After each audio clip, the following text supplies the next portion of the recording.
A normal morning for someone like yourself is waking up, having breakfast, and then getting in your car and heading off for your day.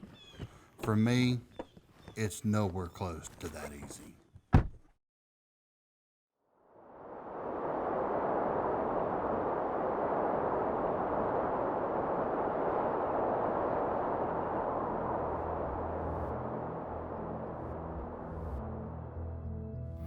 35 years ago, when I was 16 years old, I was on Lake Lanier. My friend and I had gone out on a boat. I was on an inner tube behind the boat. She had purposefully, as we would do with each other, is cut the boat hard to make me swing out of the side. This time, it didn't hydroplane. It actually hit a wave and threw me up into the air.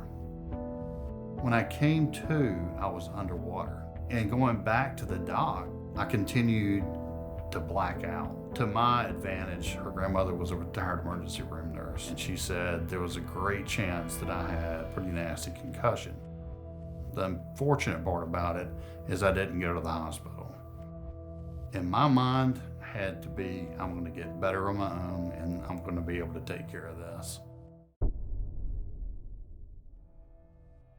When I was in high school, I played defensive tackle, which required me to have to hit the person across from me head to head every single play of the game. Unfortunately, my concussion was not healed. Depersonalization is a dreamlike state for your mind to be in. And this would happen right before I would tackle some people. It didn't happen all the time, but when it did happen, I knew when I got back to the huddle that I could have very easily been injured.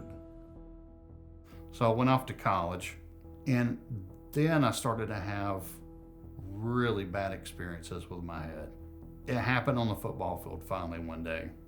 And I came into a situation where it's called fight or flight.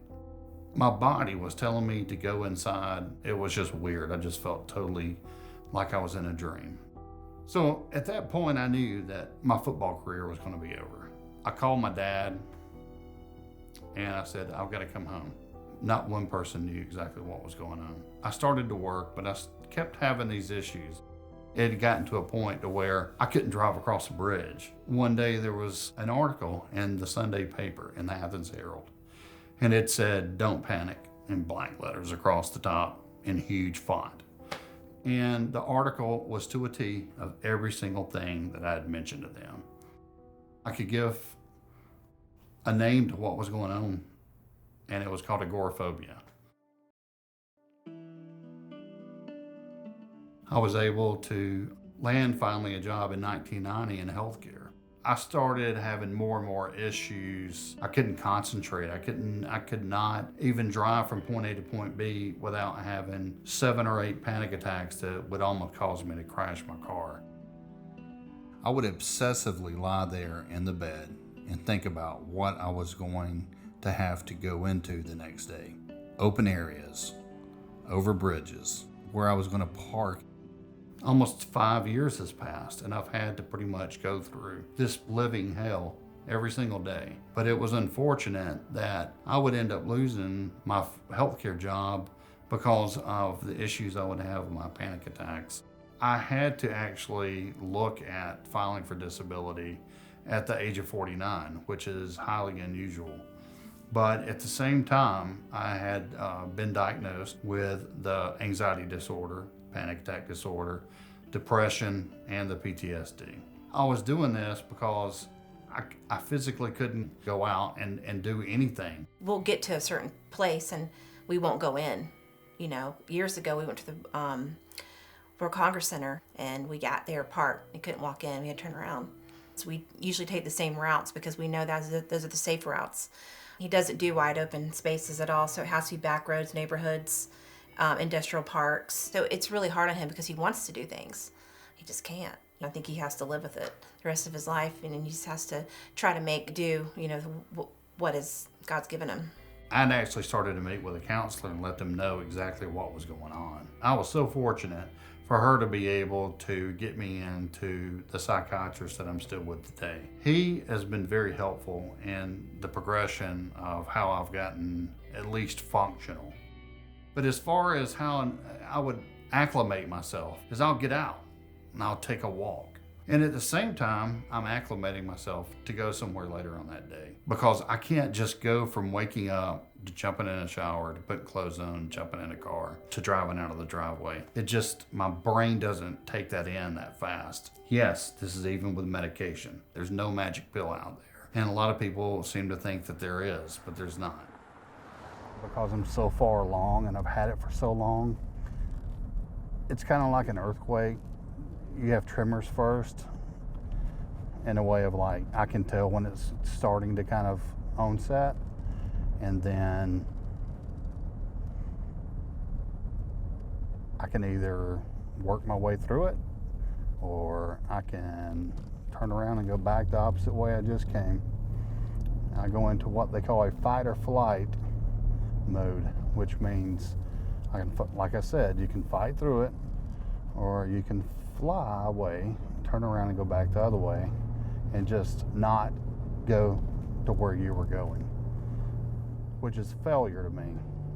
Unfortunately, with that failure comes the part of the depression.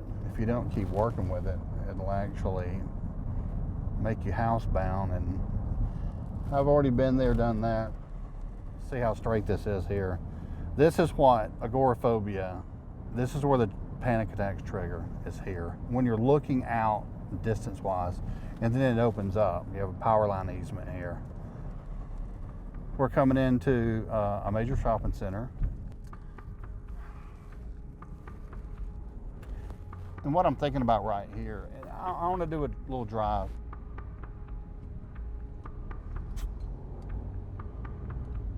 Let's say, and this is kind of, yeah, this is definitely anxiety and panic levels kind of getting up there a little bit. What I'm trying to express is there is no way in the world that I'm going to park more than 2 spots back from a store that I'm going to walk into. I'm very fortunate. I have a very strong support group around me. I have no idea what I would do without them. As a support person, we don't go to places that he knows he can't walk around or park. In the beginning, I was kind of like, well, what do I do? I'm sorry. Can I, I don't know what to do. And I would say that. But just over time, you read your partner, you read, what exactly the situation is, and I just be there and just be present with him. Sometimes I'm there, but not touching him. He has to go through his emotions by himself, and as long as you're there beside him, I guess he's okay. He doesn't really verbally say, oh, thanks for being here. You just know. Living with somebody who has agoraphobia and PTSD, panic disorder, depression, it has taught me a lot how to be compassionate with other people who have other disabilities. Little does he know, I'm sure a lot of his friends probably suffer from the same thing. They're like, oh, why didn't you tell me? We could have talked about it. We could have helped each other. One of the things that bothers me the most about having this disability is all the coaches and all the friends, and you have to come up with these excuses because they're not in my support group. They're a person that doesn't understand what's wrong with me. That's why I'm doing this here today, is to tell those people, this is what's wrong with me. This is why I always put it off. This is why I always said no, or I always came up with some excuse. And I'm not going to apologize for it, but I definitely want you to understand that in my best interest, I would have loved to have been in that car with you guys and definitely been by your side whenever any of those events were happening. I had 2 roads I could have taken. If this never happened to me, would I have had my son? Would I have had my daughter that I have now? Would I have had my wife? Would I have had the life that I have now? I wouldn't trade that for anything. It's worth every bit of suffering. And if it takes years off my life because of my anxiety disorder and because of the panic attacks and because of all the stress that gets put on my body because of that, it's worth every bit of it.